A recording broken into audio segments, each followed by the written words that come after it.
You know, I guess this isn't too bad. It could have been worse. It's nice out here, and fire's... well, I assume it's warm. I wouldn't be able to tell. Hey, Steve? Could you, flip the page for me again? Steve? Steve? Well, I guess I'll just reread these pages for the 5th time.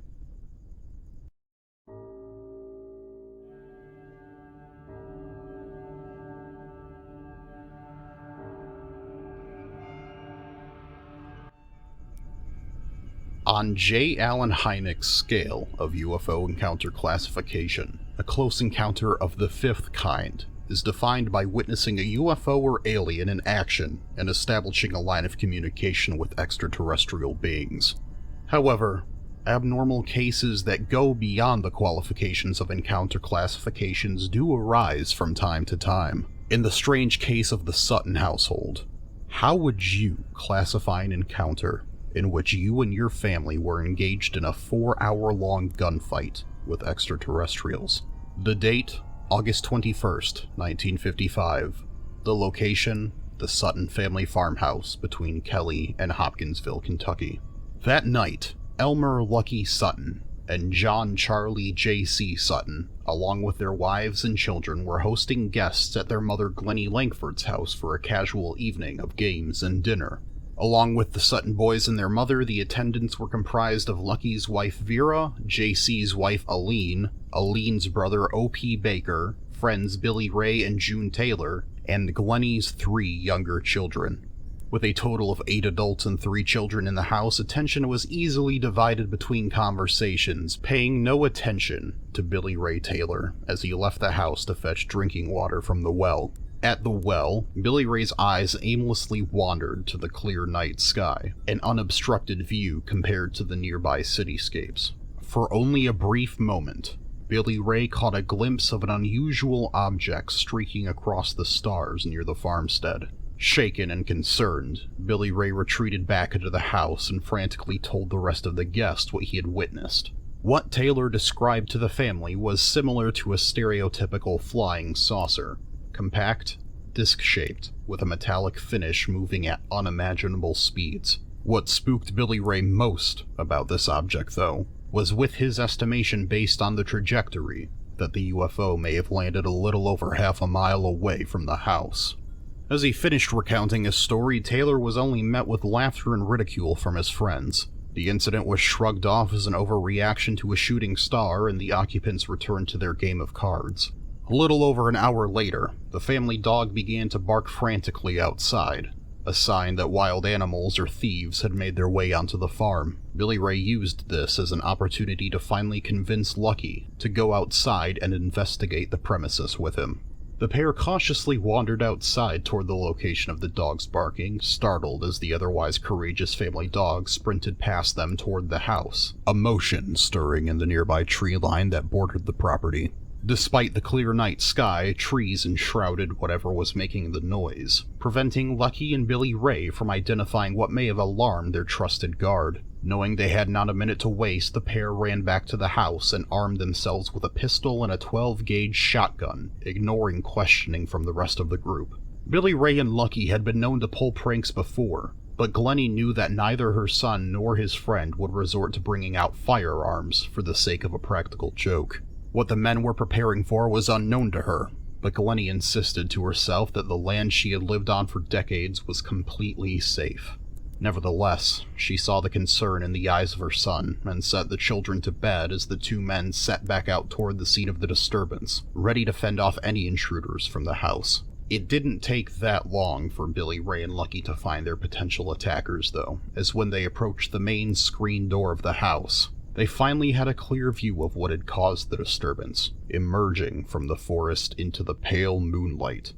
No taller than 2 or 3 feet in stature, half a dozen grayish-green humanoid-like figures slunk across the grass toward the porch, their grotesquely thin, overly long limbs dragging and swaying as they approached. their glowing yellow eyes appearing almost glazed over, paying no attention to the men through their vision as their bulbous heads bobbled under their own weight.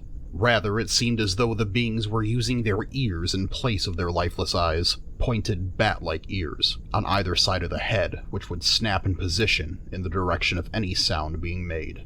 Without hesitation, Lucky Sutton raised his 12-gauge in the air and fired at one of the humanoids at near point-blank range through the screen door. As the shot collided with the figure, a metallic was heard, and the figure was knocked to the ground before abruptly standing back up and retreating back into the forest with its companions. Lucky and Billy Ray remained vigilant, firearms readied for any possible counterattacks. After a few minutes of still and quiet, Billy Ray stepped out onto the porch to inspect the scene. As he did, one of the figures unknowingly perched on the overhang of the roof ambushed Billy, grabbing him by the top of the head before he was pulled back inside by his wife June, as the attacker jumped from the roof and scampered back to join the pack in the woods. Inside the house, the occupants were clearly rattled by the gunfire and the brief glimpse of the attacker on the roof. Miraculously, the children did not wake, or perhaps they chose to ignore the gunfire as the adults remained alone in the main room. Over the course of the next 30 minutes, Lucky and Billy Ray, as well as JC and OP, now armed too, stood watch over their wives and mother. In this time that they stood guard, the ghoulish figures would appear and disappear around the outside of the house, peering in through windows with their dead golden eyes and scratching their claws against the window panes as if purposely intimidating the lodgers, goading them to retaliate. Eventually, J.C. Sutton lost composure and shot through a window at one of the unwanted observers, causing the creatures to once again retreat beyond the trees into the dark. The second shot finally roused the children from their slumber, entering the living room to inquire as to what was happening. Wanting to avoid scaring the children, or worse, seeing them harmed, the men ordered the children and women to retreat to the back room where they would be safest. All complied, except Glennie, who felt a need to confirm what she had seen. Following JC's outburst, the 4 ready and armed men spent the next 4 hours fending off an estimated 15 of these figures as they continued to stalk the house, peering into the front doorway and windows looking for an opportunity to get inside. Every shot landed on the attackers resulted in the same metal-on-metal, no matter where the bullet struck. During the scuffle, though the one responsible for the discovery was not named directly, the group reported they found bright light to supposedly harm the trespassers, as they would back away whenever one was turned on nearby. Hurriedly, Glennie and OP ran throughout the house, turning on as many lights as they could. The family, now all huddled together in the back room, waited in silence for an unknown number of minutes. The sounds from the prowling invaders outside were gone as well. In the eerie silence, another member of the family snapped. This time, one of the children who broke down crying. With the wailing, Lucky heard a scratching noise coming from the roof, dashing outside to see a single figure on top of the house. Firing without hesitation, the strange life form was knocked back just like the rest with a but instead of falling to the ground, simply floated gently through the air until it touched the grass and scurried away. Lucky decided in this moment that the house was no longer safe, gathering the rest of the group and piling them into 2 of the pickup trucks parked out front. With the lights remaining on inside the house and the attackers nowhere in sight, the group drove to the Hopkinsville police station, arriving a few minutes before midnight. The sergeant was taken aback by the story of the siege against their house the group told, but ultimately decided to put his faith in the group as the Suttons were known as a trustworthy family, and the sober adults and children all recounted the same story. Calling in the report to the chief of police, Russell Greenwell, the report was in turn passed on to Kentucky State Police, the county sheriff, and the local Army base Fort Campbell. A total of 15 officers were sent to investigate at the Sutton farmhouse after the report, with 4 city officers, 3 deputy sheriffs, 4 military police officers, and 5 state troopers all being dispatched to the residence. Upon investigation of the house, there was little evidence of the presence of any sort of animals or beings, aside from a strange patch of glowing soil found near the trees.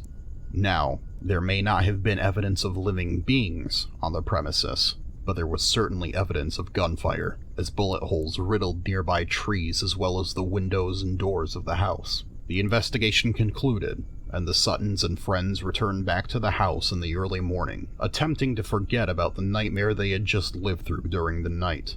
The next day, 2 officers visited the farm to check in on the family. However, the house was completely abandoned. Upon questioning the neighboring families, it seemed that the Suttons and company had once again fled the house around 3 o'clock in the morning, as the group claimed the invaders had returned to the property.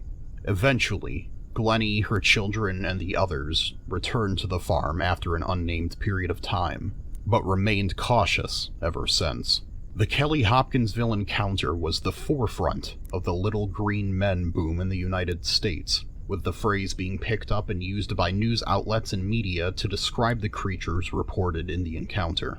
Despite similar encounters being described from that point forward in Hopkinsville and the rest of the United States, there remains a large number of skeptics that all fall back on the same common theory. It was well known at the time that an aggressive family of great horned owls resided in the forest near the Sutton residence, leading many to claim that the family simply mistook the identity of the owls as strange, goblin-like creatures. While some remain skeptical, others have pointed to similar reports of creatures in other areas of the continental United States, such as the Dover Demon in Massachusetts, or the Manganishi or Mimkwesi found in Chippewa Cree and Ojibwa stories, all of whom are described as having similar bulbous heads, elongated limbs, and piercing yellow eyes. Regardless of whether these legends and stories are connected to the Kelly-Hopkinsville case, one thing is certain: the Suttons and friends encountered something on that fateful August night. Whether that something was of our world or not is perhaps something we may never know, as most members present that night have passed away from age. But the story, nevertheless, lives on, perhaps as a cautionary tale, one that reminds us of what dangers may truly lurk in that vast unknown over our heads in the night sky.